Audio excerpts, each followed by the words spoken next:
I was gone for a week, and it feels like there was a lot of news while there was absolutely no news.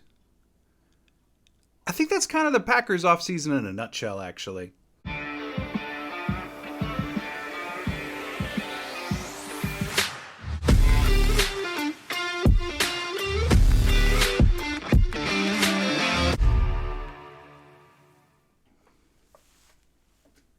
What's up, everybody? Welcome back to Lombardi Time Brews. Yes, after a week hiatus, we are back. I am your host, John Del Rey.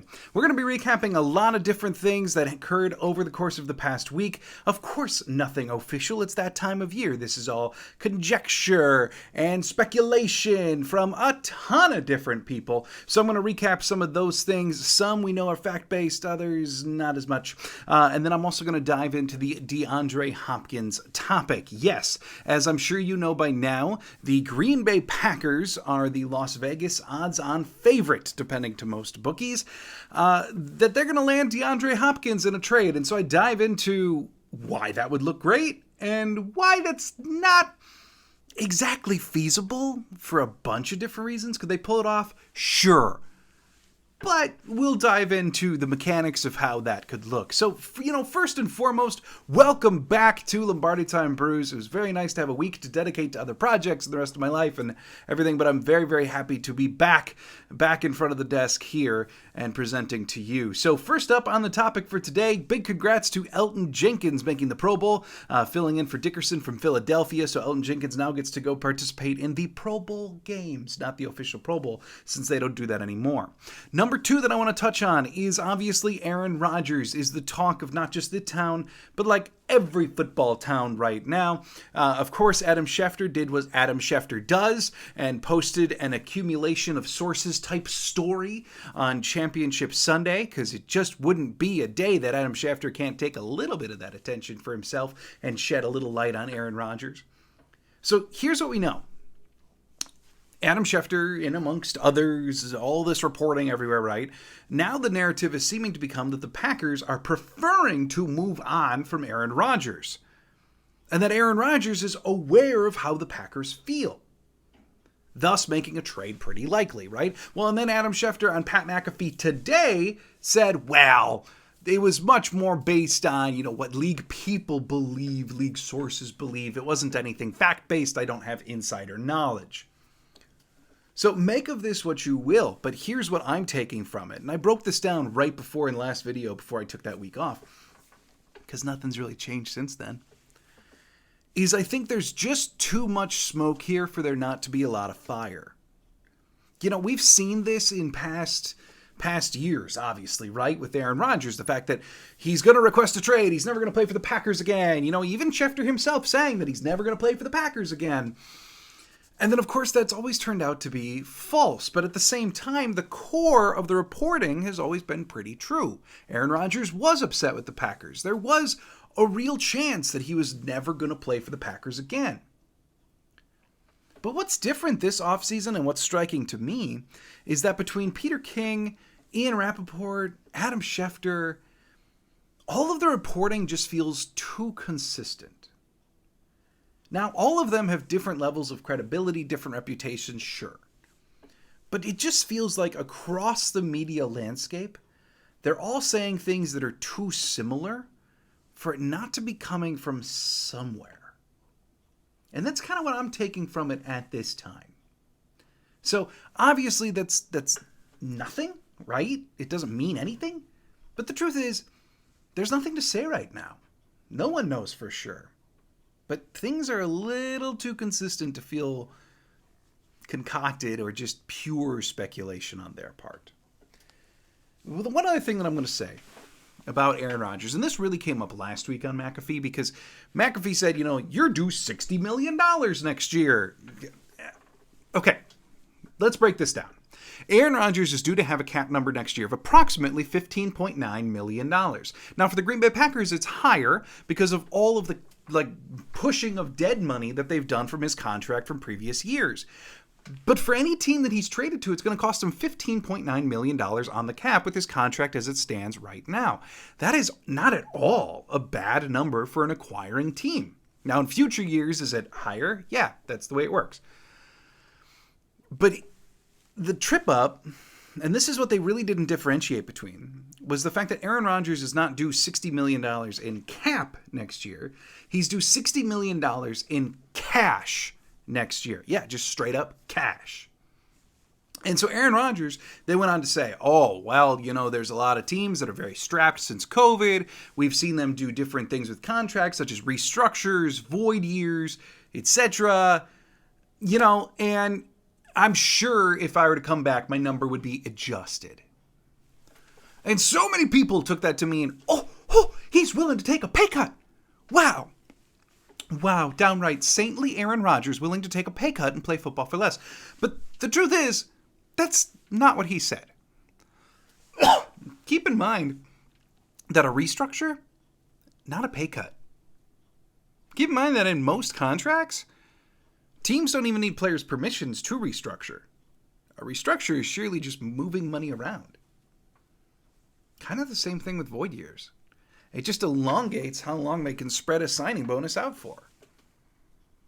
So that's not a pay cut. Now, maybe he was talking about a pay cut. Sure. But I'm going to suggest that his recent history has not exactly been indicative of a guy who's willing to take less. And that's not a knock on him. He's earned every penny, but it's true. And then you had, in the show last week, you had McAfee then, after Rodgers said, the number would be adjusted, McAfee goes, oh, I'm sure a lot of teams would like to hear that. Nah, you played right into him. Those two are so just in sync about what they want to put out there. I'm not saying that Aaron Rodgers is intentionally, gaslighting people. What I am saying is, look, the dude's cap number is $15.9 million. I don't, sure, they could do some mechanics and void years and all that kind of stuff to bring it down a little bit. But realistically, he's not taking a pay cut. It's just what it is. And I don't blame him, nor should he. But I just feel like it was framed in a way that said, yep, Aaron Rodgers, taking a pay cut. And no, that's not what he said. And I'd be very careful with that. Because Aaron Rodgers is a man of very deliberate words. We know that. So actually take what he's saying, not what you extrapolate from it. Number 3, Rich Bisaccia had his second interview with the Indianapolis Colts for their head coaching gig. Please don't leave, Rich. Please don't leave. And then Jerry Gray is leaving. He's heading down to Atlanta to help out with their defense with their new defensive coordinator, Nielsen. So perhaps Aubrey Pleasant, who's brought on, gets the promotion to being just Jerry Gray's job.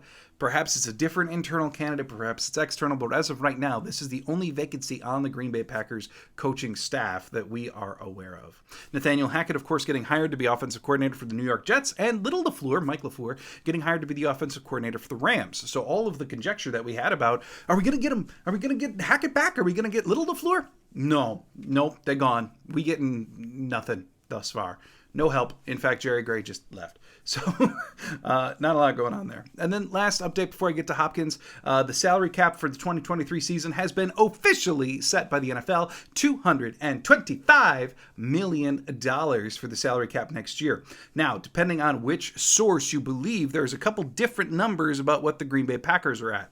Ken Ingalls, of course, the cap guru on Twitter of Packer fandom, he has the Packers at $22.5 million over the cap right now. Whereas Over the Cap, a website that specializes in all things cap, is the Packers at over by approximately $16 million based upon a $225 million cap. So regardless, Packers have got a lot of work to do. And we knew that. And we know that trading Aaron Rodgers actually adds about $10 million more to that cap. So, yeah. Lots of money juggling coming, lots of restructures, I suspect. Brian Gutekunst already said they're probably going to basically restructure everyone. Yeah, probably, because they got a lot of money to shift around to get under the cap, whether Aaron Rodgers is there or not. So, let's get to the topic of the day. Should the Green Bay Packers trade for Nook DeAndre Hopkins of the Arizona Cardinals. First, let's just get some basic stats out of the way, right? DeAndre Hopkins is 30 years old, darn near 31 years old, going to be 31 in just a couple months. I searched a lot of different places for this. The most accurate info that I seemingly, or consistent, I should say, would be that the cap number, if the Packers were to acquire him, the cap number that they would be acquiring him at would be $19.45 million for 2023 and $14.91 million for 2024. That is a chunk of change, especially considering that I just detailed they're already about $20 million over the cap. Now you're going to double it for DeAndre Hopkins, a wide receiver who's approaching 31 years old. Now, maybe that's not such a bad move, because Hopkins can still produce at an elite level. Here's his stats from the last 3 years. For 2020, he had 115 catches, over 1,400 yards, and 6 touchdowns, otherwise known as when he was incredibly valuable in fantasy. That was his 7th straight 1,000-yard season. And then after that year, the next year, he missed 7 games due to injury, but he had 42 catches, 572 yards, 8 touchdowns. Still certainly respectable, spread out over 10 games. But just not the level of production that we've seen. But then this year, he missed a grand total of 8 games this year, 6 of which was a PED suspension to start the year, and then he sat out the final 2 games with a knee injury, as the Cardinals were completely and utterly out of it and out of the standing. So how severe that knee injury was? But he did miss the final 2 games. So he missed 8 games this year, played in 9, and had 64 catches for 717 yards and 3 touchdowns. Extrapolated over the course of a full season, if he actually would have played the whole year, you're looking at another 100-yard catch, 1,300-yard, 8-touchdown season. Sure, the guy's 30 years old, but he's still got it. He is still one of the elite route runners, one of the elite receivers in the NFL. Could the Packers use that? Absolutely. Is he Davante Adams? Maybe not anymore, but for a while there, it certainly was Davante and DeAndre as the top 2 receivers in the league, right? Is he still at that level? Maybe. So would you love to have Davante Adams back in the Green Bay offense for all intents and purposes?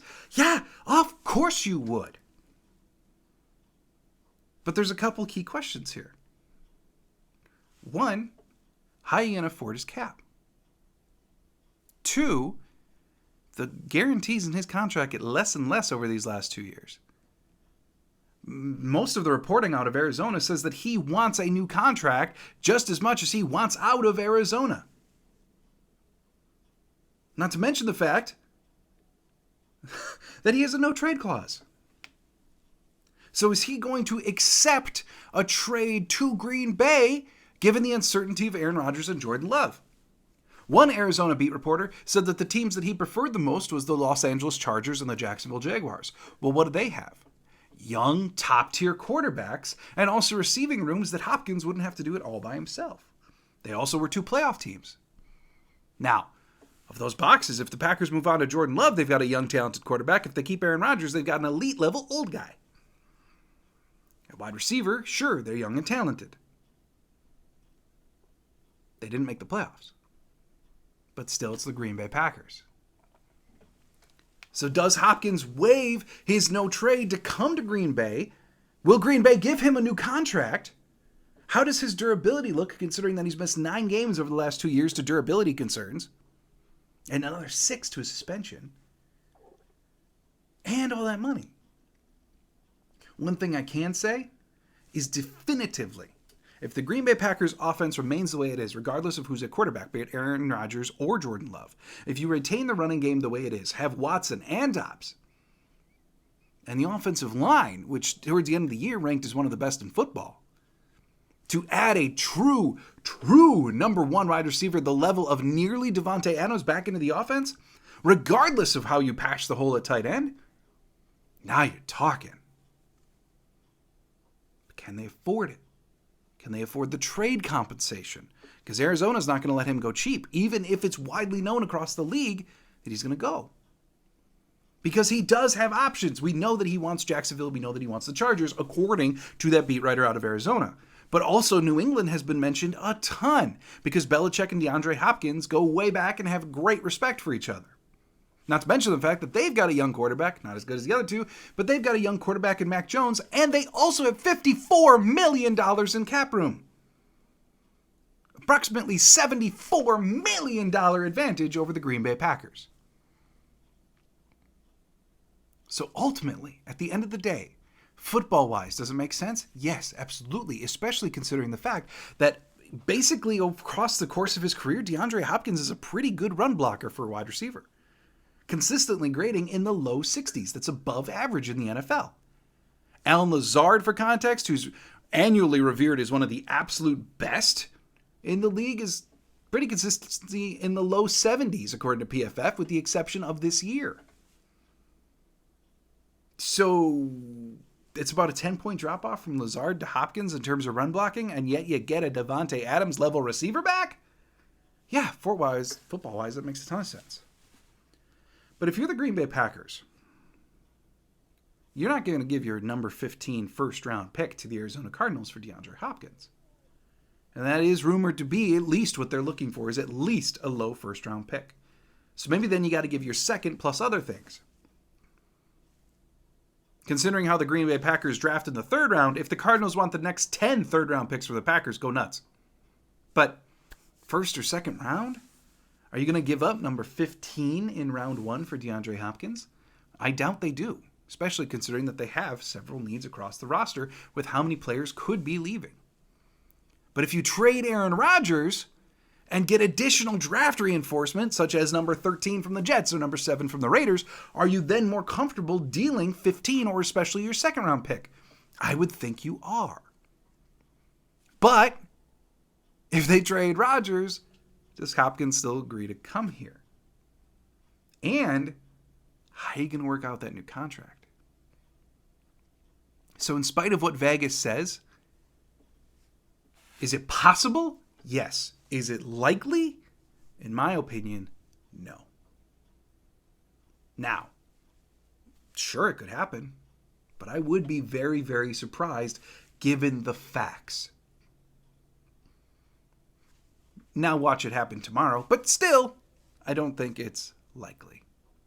We can dream about it, because boy, it would be fun. But it would take a lot of cap maneuvering for a guy who's going to be 31 years old, and a lot of draft compensation for a team that very well might be aiming to get younger. There you have it today.